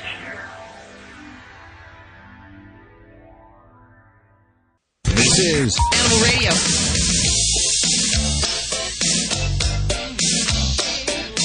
See if we can do this without mentioning her name. Okay, good luck. Animal Radio is brought to you by Lucky Dog Cuisine. Healthy, wholesome, natural food for your dog. A perfect canine blend of protein and carbohydrates made with only the finest natural ingredients. It happens to be the official food of the stunt dog here at Animal Radio. She loves it. And the best thing about it is there's no preservatives in it. What does that mean for you? Well, it gets shipped to you on dry ice right from their kitchens. You put it in your freezer and you defrost it. Take it out a day. What I do is I take out a packet a day ahead. And then, so it's gently defrosted. Right, in the refrigerator overnight. And then in the morning I just put it out for Ladybug. And you did it. I knew you couldn't. You could not say her name. Nope. Check it out, Lucky Dog Cuisine. Let me give you the phone number. It's 843-227-5900, or head on over to luckydogcuisine.com. Hi, Joe. Hey, Joe. How are you doing? Joe sounds a lot like a dial tone or like a busy signal. Did you notice that at all, Doctor? I think. Yeah, and it just kind of weakens my confidence here, man. Where's our callers? Where's the phone energy? I think we actually blew out the phones because of the summer giveaway. We getting Joe back on the phones? Let's try. Hey, Joe. Where are you going? The magic of modern radio. Hey, Joe. Hey, quick question for you. Quick answer. I have two dogs. Both were adopted from shelters. They're Golden Retriever Labrador mixes. One's about a 95-pound dog. One's about a 75-pound dog. And ever since that we've had them, and we've had them for 6-8 months now, they won't eat just a straight dry dog food. So we mix things in. We mix a wet dog food in. And a lot of times what we found is they like hamburger mixed in with their dry dog. Sure they do. And I have no problem giving that to them. But what I want to know is that all right for them? Well, hamburger in itself, if it's without the fat, we're not cooking any grease with it, it's not necessarily a bad food. The concern, I guess, the question I'd go back to is, if they don't want to eat dry food, how much do we want to try to make them eat what we want them to eat or not? And if you're comfortable mixing in the little bit of canned food or the hamburger, then that's where the battle lines have to start. If you don't want to work on that, it's probably fine on a small amount here or there. Just got to recognize that it's harder to adapt them to a dry food if we're kind of always dressing things into the food. So if you want to play tough love, you can do it, and you give them that dry food, give them 3 to 4 days, and if they're only just nibbling on that dry food, that's fine. But if you want to dress it with a little yummies, most vets like me will say don't do it. But just because there can be some variation in their diet, can cause digestive upset, pancreatitis, so my vote would be not to do it, but if you do it, then make sure it's defatted hamburger, very small amount, and try and keep the basis of the food as the dry food. But if I did it every day consistently, would that eliminate all the digestive problems and things of that nature? Not necessarily. You can still have the tendency for some digestive upset. So I wouldn't say that that's going to eliminate that risk. It's just going to make your grocery bill a little bit higher, and we'll have to watch their waistlines a little bit more with if we're adding fresh meat into their diet. But other than that, other than the fact that they might gain some weight, which they have not, they haven't gained any weight, and we've been doing this for months now. But I've had several people just tell me that it's not good for them, and I'm just worried about their overall health, not what my actual bill is to feed them. Yeah. Well, I'd have to say just nutritionally, for their stability of their diet, for eliminating the possibility of some of these problems like pancreatitis, I'd say don't give it. But, there's oodles of people that would disagree with me and say, I've been doing it for years and have never suffered a problem. It's just that one pet out of, a couple thousand where you're going to run into a problem where you have pancreatitis or you have a digestive upset. And even giving something like a table scrap that they're commonly accustomed to can still cause a problem. So I guess it's all the risk factors. If you want to eliminate any possibility, I'd say go ahead and stop that practice. But the risk, I will agree, is very low that that you're going to have a problem with that. I thank you very much. Okay, thank you. 1-866-405-8405 to talk to any one of the dream team, Dr. Debbie or Vlade, animal communicator Joy Turner, Susan, or Bobby. Bobby is twittering right now. What is she? She's always twittering. She's twittering about, she's asking people whether or not they would break into a car if they saw a dog inside that was suffering from heat exhaustion. What would you do? Twitter her back, by the way, and I think she's going to get someone qualified for the summer giveaway on the Twitter site, which is twitter.com/Animal Radio. I sound like an old man. The Twitter site. Go on over to the Twitter site. Hey, listen, she embraces it for Animal Radio. I just prefer to be the dumb technophobe here at Animal Radio. Let's head to the phones at 1-866-405-8405. Don Marie. Hi, Don Marie. How are you? I'm fine. How are you? Good. How can we help you today? I had a cat who had hepatic lipidosis and had also diabetes. And subsequent to all this, we got him cured, etc. And not only that, but I was able to change his diet and control his glucose so much where he didn't require insulin anymore. The question that I have is, does diabetes come back, or can it come back? Oh, certainly, yeah. And you might be in a little bit different situation here, Dawn Marie, with your cat, because sometimes we can have primary diabetes, and sometimes there's secondary diabetes. So it sounds like, you had a pretty major liver issue going on with your kitty, and wonderful that your cat pulled through, because that is a very tough condition with the liver.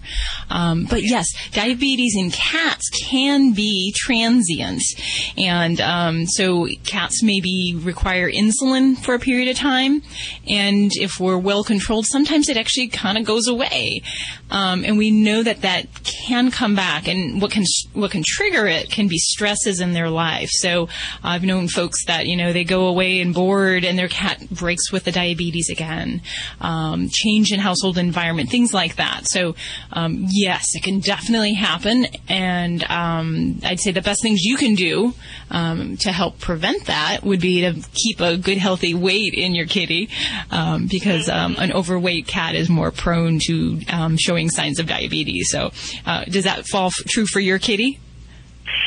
He was when I first adopted him, and that's the funny thing is when I had adopted him from the Humane center, he was 18 pounds, and now he fluctuates between 13 and 14, which is a good weight for him. Good. He's on a strict protein diet. Good. And, I do have a feline glucometer, which I periodically check him once a month just so that I'm, sane. You're on top of things, because those were some of the other things I was going to mention, is that to help prevent the recurrence of the diabetes, we actually go high protein, low carbohydrate food. So that's good. And then you're way ahead of the curve if you're doing home monitoring by blood sugar checks, because a lot of folks will just say the simple way is to get some urine test strips from the local pharmacy and watch for glucose in the urine. But if you're testing his blood, awesome. You're a very compliant pet owner. Oh yes. I want to. He was my pride and joy, and I had him for 2 months, and this is what started happening. So I was determined to make sure that he got restored to health. And I just wanted to know if the diabetes could potentially come back. And I'm trying to follow all of the rules to make sure it doesn't. But doesn't necessarily mean it's not going to. That's why I was just inquiring. Yeah, that's the hard thing, because you always feel like in the background that, yes, it could happen. But, I think if you're being as vigilant as what you're saying here, then you're doing everything possible that we can to really stay ahead of this. And, it's interesting. This can happen in cats. We don't really see a transient diabetes in dogs. Usually when dogs get diabetes, they're diabetic from there forward. But cats are a little sneaky. And a lot of feline vets would say that they break all the rules anyways when it comes to medical cases. They are really weird. They do different things than the dogs, don't they? Is it harder to be a doctor for a cat than it is a dog? I think so, yeah. And I think that cats are just intrinsically, they hide disease better. They don't complain. Dogs are, more social in the human-dog bonding, so they kind of give their descriptions to us in nonverbal ways. Cats, it's kind of like, I'm hanging out. Everything's cool, Mom. Well, we wish her the best of luck. 1-866-405-8405 to talk to any one of the Dream Team. Made possible by Debt Settlement USA. This half hour of Animal Radio is brought to you by Debt Settlement USA. I want you to just write down right now. You may not use it today. You may not use it tomorrow. You may never use it. I hope you never have to. But if you're getting into credit card debt, and let's say you're paying one card with another card, or let's say, okay, you're at the limit of one card, and someone else is offering you another card, and you're thinking, okay, this is a good way to pay that debt off, right? Bad idea. If this is a familiar situation for you, like you're not alone, really. I've been there. Judy's been there. I believe Bobby's been there. If there's a slight little inkling that you might be having some credit card trouble, I want you to write this number down. 1-888-551-7788. And when you feel like using it, pick it up, call, say, what can you do for me? And there's no obligation whatsoever to do that. Just ask them, how can you keep me out from bankruptcy? 1-888-551-7788.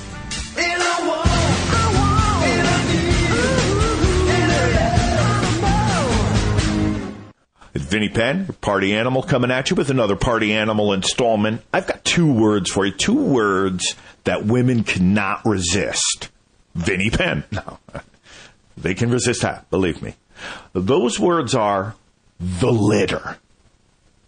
If a girl hears that someone, a coworker, someone has a cat, and the cat just had a bunch of kittens, and there's a litter, or a dog had a bunch of puppies, and there's a litter, they get magical. The litter? Are they all claimed? Are they all... I have 7 animals of my own in an apartment that doesn't allow animals, but you just said the words, the litter. And if there were 9 kittens, they'll immediately think, are 8 of them one color, but the 9th another color? Because the one that is a different color than all the others, that's the one that I want. What is it about the words, the litter, that light women, it lights them up more than donuts in the coffee room at work? Donuts in the conference room does nothing to the working woman as much as the words, the litter. You're listening to Animal Radio. You can learn more about today's guest at animalradio.com. Log on. Learn more. Okay, hit it. This is an Animal Radio News Update. I'm Bobby Hill for Animal Radio. What would you do if you saw a dog locked in a car on a hot day? Would you take action? Call animal control, call 911, break the car window? Yes. Animal lovers have those three choices, and according to the California Highway Patrol, they'd rather you call 911. Laws will vary from state to state, but here in California, the section of the law covering this says that it is illegal to break into a car to rescue an animal unless you are an animal control officer, humane officer, or peace officer. Good Samaritans could face charges of vandalism or destruction of property. However, the animal owner would be cited and fined for the offense. But then there's also the civil liability aspect to consider. So, yeah, and it's think about it. Really hard to break a window. When's the last time you tried breaking a car window on a late model car? It does not break like it does on TV and in the movies. Yeah. So I suggest you call 911.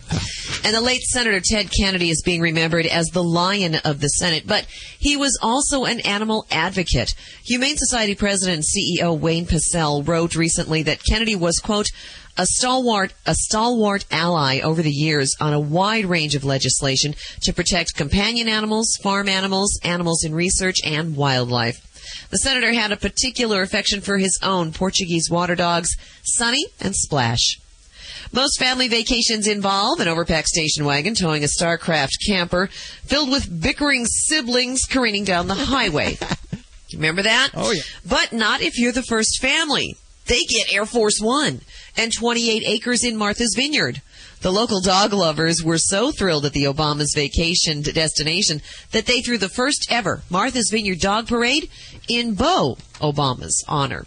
I'm Bobby Hill for Animal Radio. Get more breaking animal news at animalradio.com. This has been an Animal Radio News Update. Blah, blah, blah, blah, blah, blah. That's a nice little editorial comment, Hal. Do you owe too much money on your credit cards? Do you have over $12,000 in debt and don't know how you'll pay it off? I have a proven program that can help solve your debt problems. I'm Ted Brower, founder of Debt Settlement USA. Credit card debt can cause serious financial hardship, especially if you have loss of income, you're going through a divorce, or you have costly medical bills. Before things get worse, call Debt Settlement USA. We'll show you how to get rid of your debt faster than you think, without bankruptcy and without taking out another loan. Just call Debt Settlement USA right now for a free consultation. Your call is confidential and there's no obligation. Call Debt Settlement USA at 1-888-551-7788. If you're having trouble with credit card debt, call right now. Call 1-888-551-7788. That's 888-551-7788. This is Fred Willard on Animal Radio. Remember to spay and neuter your animals. I've had it done to me. It's not that rough.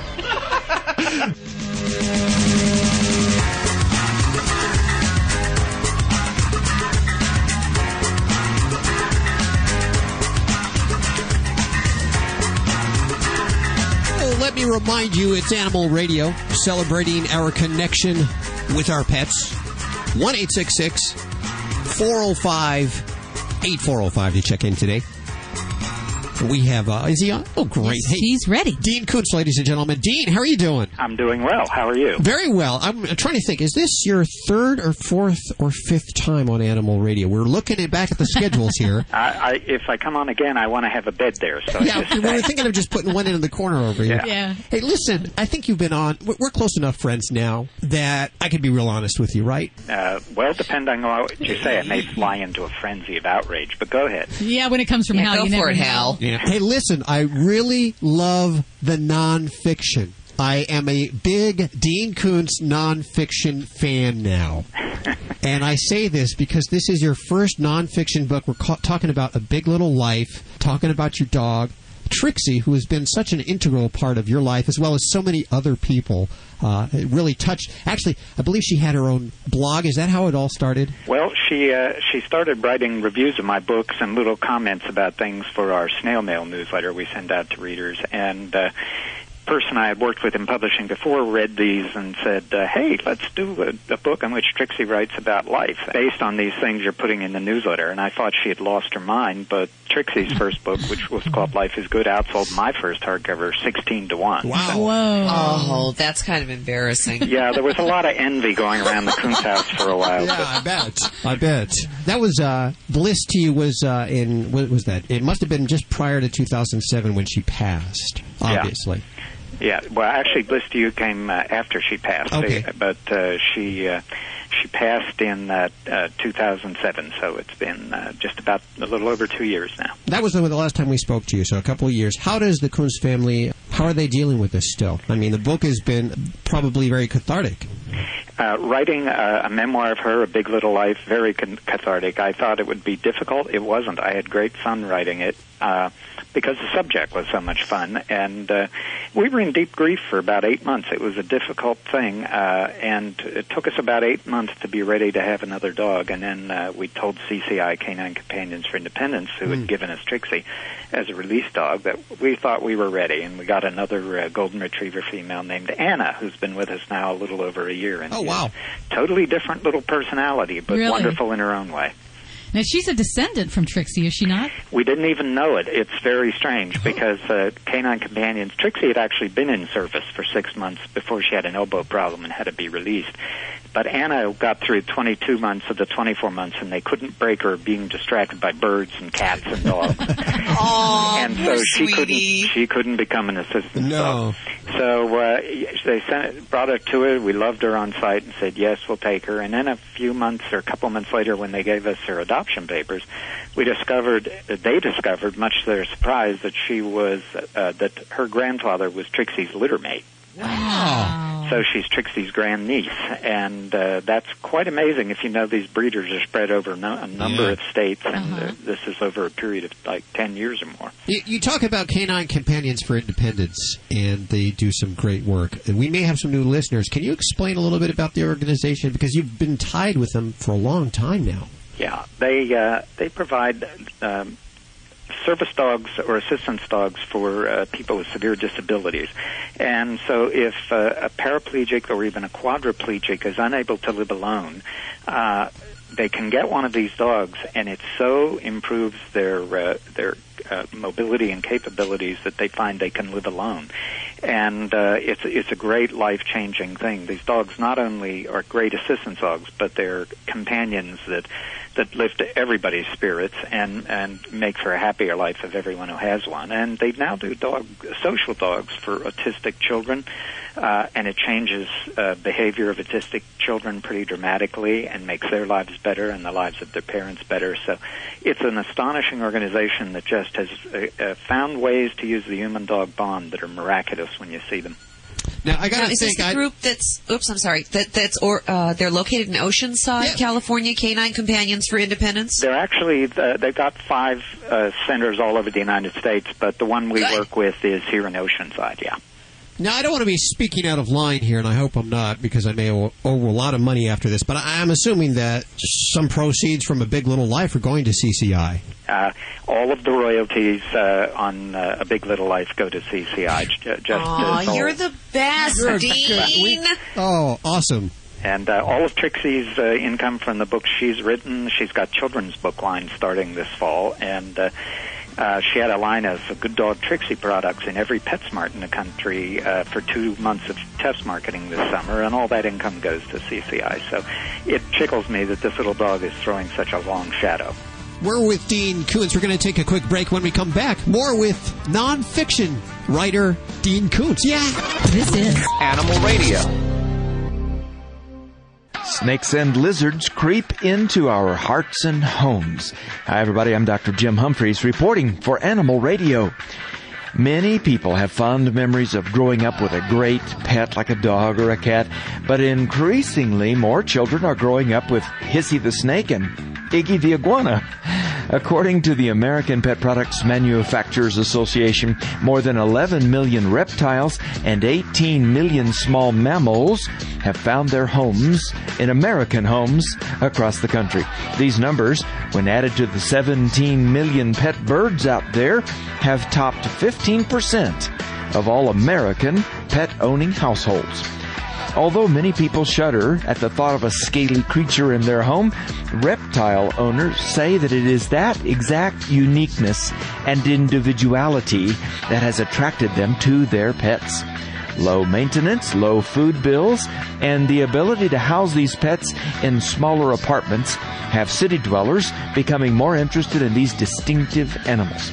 Common reptile pets include large constricting snakes such as the ball and Burmese python, the iguana, chameleon, tortoises, and even such oddities as scorpions, tarantulas, and millipedes are becoming exotic pets. Now, not to be outdone, exotic mammals have also entered the contest to win the hearts of American pet owners. Unusual mammals such as the African pygmy hedgehog are showing up in pet stores across the country.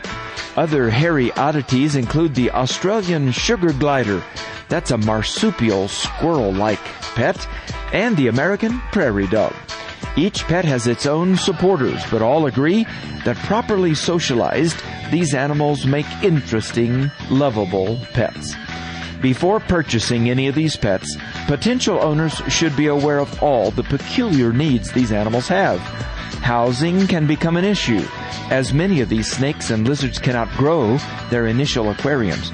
Appropriate food sources are also a concern.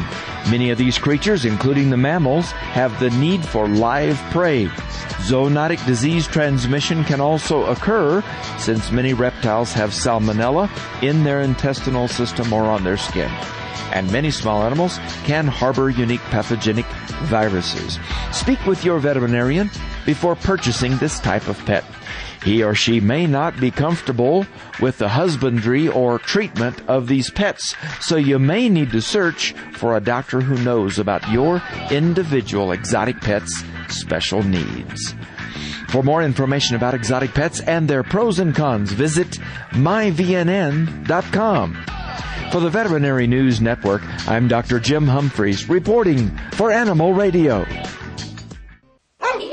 Let's face it, life happens, from spills to pet stains. One Shot Plus Multi-Purpose Cleaner attacks everyday stains, eliminating the need for other cleaning products. Pet stains, crayon marks, mildew, One Shot, and it's gone. Safe for the environment, your pets, and your family. Call 1-800-874-7070 and mention Animal Radio. That's 1-800-874-7070. Or go to OneShotPlus.com to get yours now.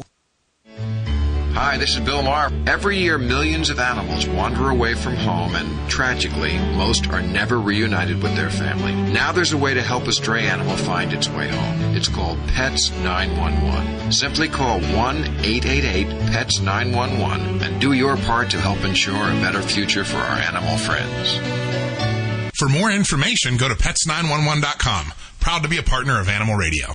Is your dog a lucky dog? My dog is. She eats Lucky Dog cuisine, home-cooked meals that come straight to my door. Give your dog the same natural ingredients you would if you had the time to cook for them every day. Feed your dog what Animal Radio feeds their lucky dog. Lucky Dog cuisine. Great ingredients, no preservatives, straight from Lucky Dog's kitchen to your freezer. Visit LuckyDogCuisine.com for tail-wagging home-cooked meals made with love. LuckyDogCuisine.com. That's LuckyDogCuisine.com. Does your pet become anxious when you leave the house? Do certain sounds like thunder or sirens cause your pet to feel uneasy? If your pet barks excessively or is an out-of-control chewer, you'll find the solution in Classic Cuts by Music My Pet. The principal performer for Disney's Baby Einstein has created Classic Cuts with special sounds to help calm, soothe, and relax your pet. A calm pet is a happy pet. To order your Classic Cuts, visit www.musicmypet.com or call 1-877-PET-CALM. Hi, this is Betty White. All us animal lovers love Animal Radio. Please help every way you can to make life better for our animals.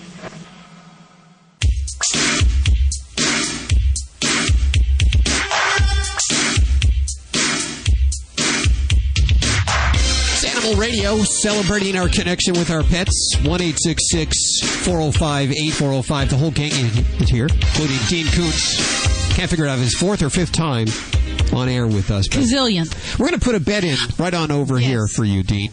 The thing about the book that I really love, and I noticed this with you, Judy, you mentioned this too, is we all know we think we know how it ends. We know that Trixie, of course, is no longer with us. So we're all kind of set for this heart-wrenching end. Got your box of Kleenexes ready. It was heartbreaking. Short and sweet. But it left me with a good taste in my mouth.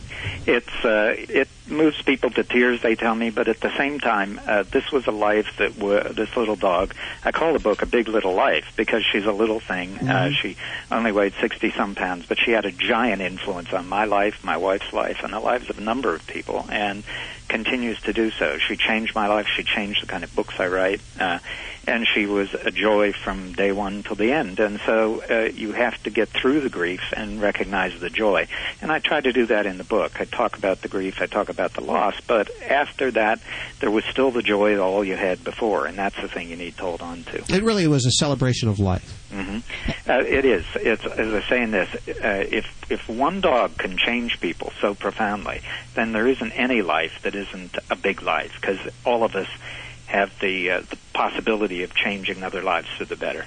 Now, will we see anything written by Anna in the near future? I think one dog writer in a family is probably enough. It goes back to that first book, wasn't it? It was that envy when Trixie outshined him. I've never quite gotten over it. But ladies and gentlemen, you're seeing Dean Koontz with just a little tinge of jealousy right now.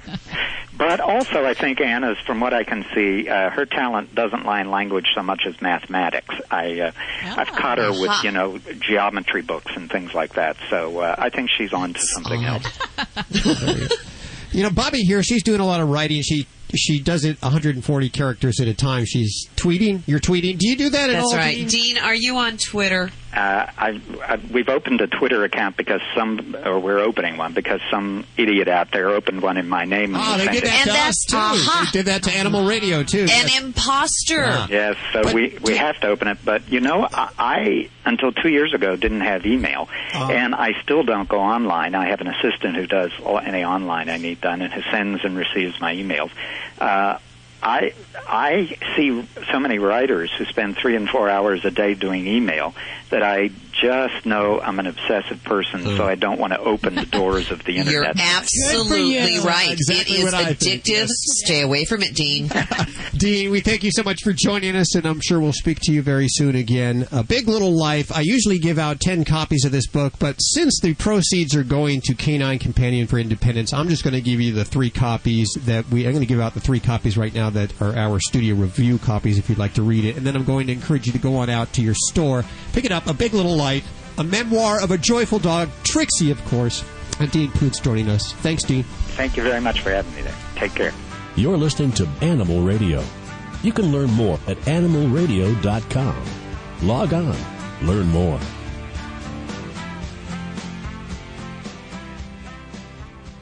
Hi, this is Dick Van Patten on Animal Radio. And be sure to spay your pets. This is Animal Radio.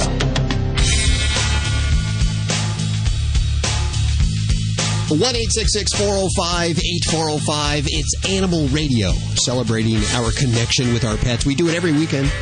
We thank you for joining us. Go ahead, grab your pets. Bring them over to the radio. We actually have some high-frequency noises that only your dogs can hear. And they're actually being entertained on another level as we in the human voice range talk right now. You're not feeding them any subliminal messages or anything but there are like that? 2 shows going on, Okay. one for the dogs and one for you. Vlade, how you doing?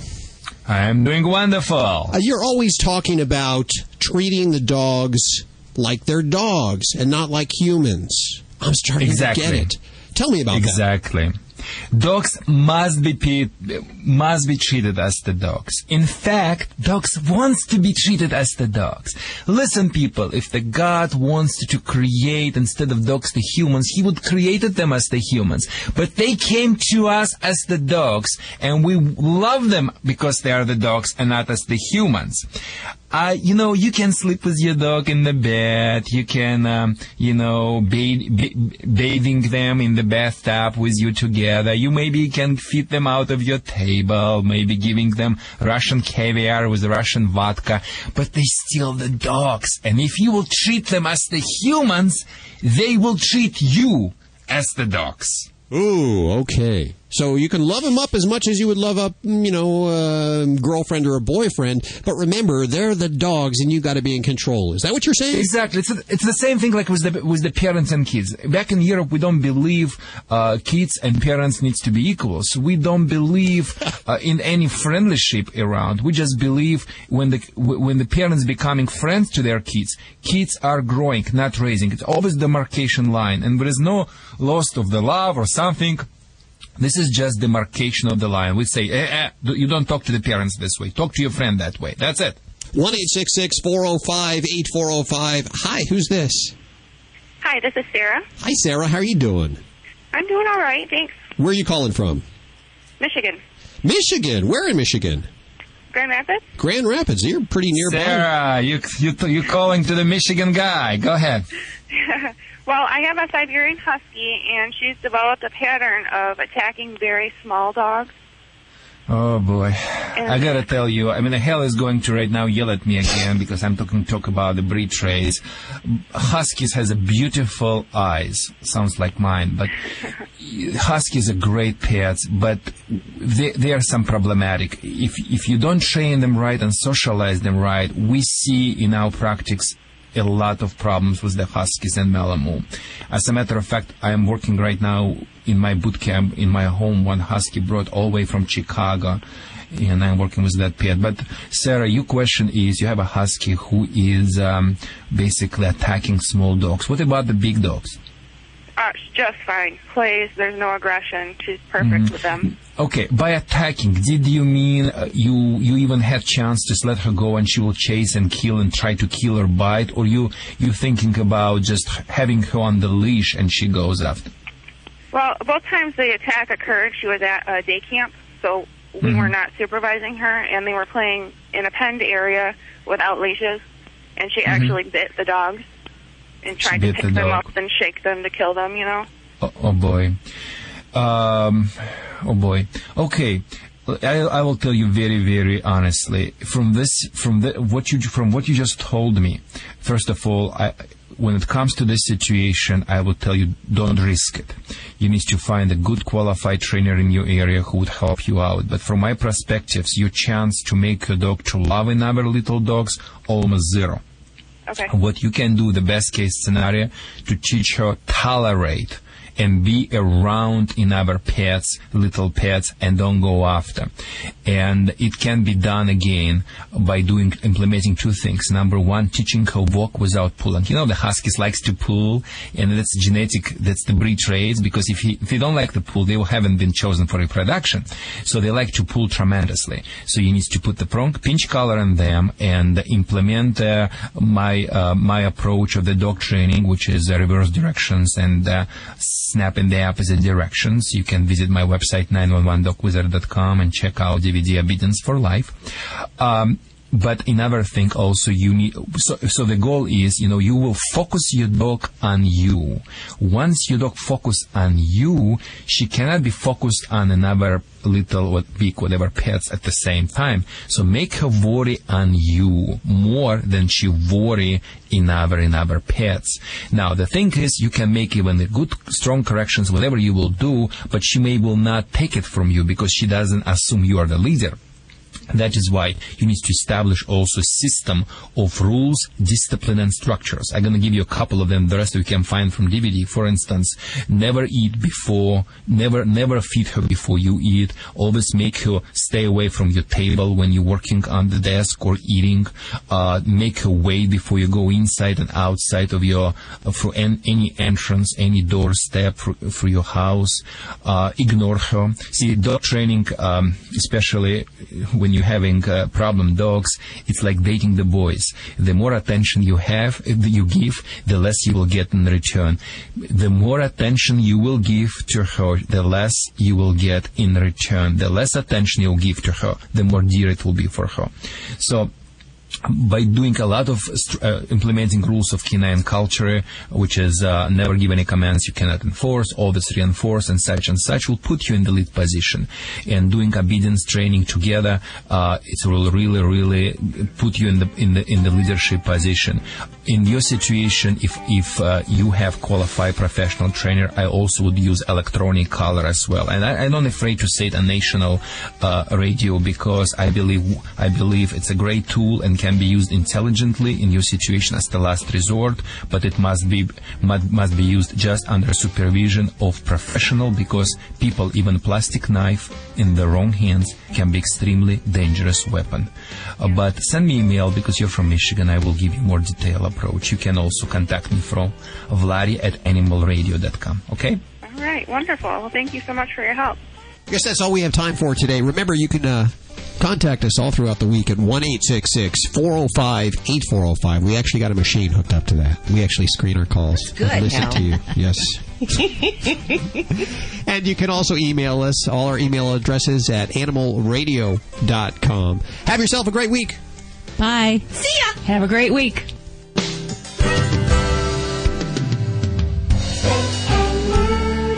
Always adopt, don't declaw. This is Animal Radio Network.